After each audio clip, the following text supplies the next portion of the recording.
ప్రపంచ దేశాలను శాసించాలని చూసే అగ్రరాజ్యం అమెరికా ఇంటిని చక్కదిద్దుకోవడానికి నానా ఇబ్బందులు పడుతోంది. యుఎస్ ఆర్థిక పరిస్థితి రోజురోజుకు దిగజారడమే దీనికి కారణం. ఆర్థిక మాంద్యం ఆ దేశాన్ని భయపెడుతోంది. కేవలం 20 రోజుల్లో స్టాక్ మార్కెట్లు దారుణంగా పడిపోయాయి.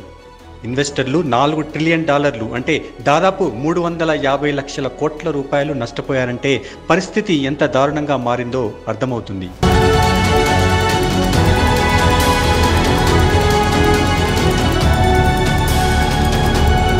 ఇది యూకే, ఫ్రాన్స్ వంటి దేశాల జీడీపీ కంటే ఎక్కువే.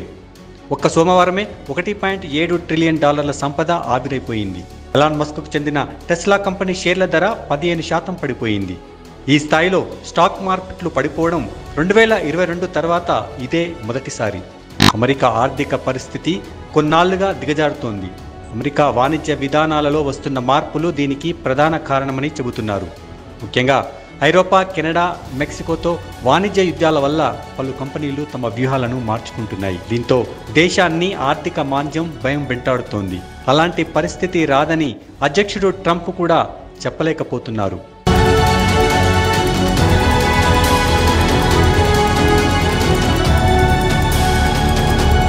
పైకి మేకపోతు గాంభీర్యాన్ని నటిస్తున్నారు.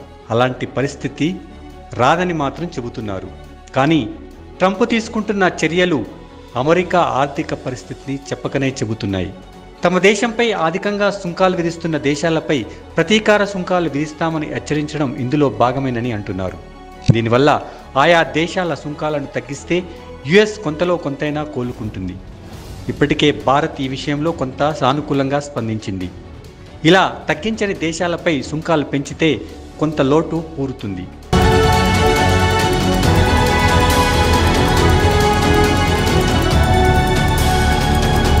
అలాగే అమెరికా చేస్తున్న అనవసరపు వ్యయాలను కట్టడి చేస్తున్నారు. ఈ విషయంలో మస్క్ దూకుడుగా వ్యవహరిస్తున్నారు. ఇప్పటికే యుఎస్ ఎయిడ్ ద్వారా పలు దేశాలకు ఇస్తున్న నిధులను నిలిపివేశారు. దాదాపు 5,200 కాంట్రాక్టులు రద్దు చేశారు. దీనివల్ల $1,000 కోట్ల ఆదా కానున్నాయి. దీనికి సంబంధించి పనిచేస్తున్న ఉద్యోగులపై కూడా వేటు వేశారు. చివరకు ఇప్పుడు అక్రమ వలసదారులను సైనిక విమానాలలో తరలించడంపై కూడా పునరాలోచిస్తున్నారు. దీనివల్ల ఎక్కువ ఖర్చు అవుతుండడమే దీనికి కారణం. ఇదే అమెరికా పరిస్థితి ఇప్పుడెలా దిగజారిందనడానికి ఉదాహరణగా చెప్పొచ్చు.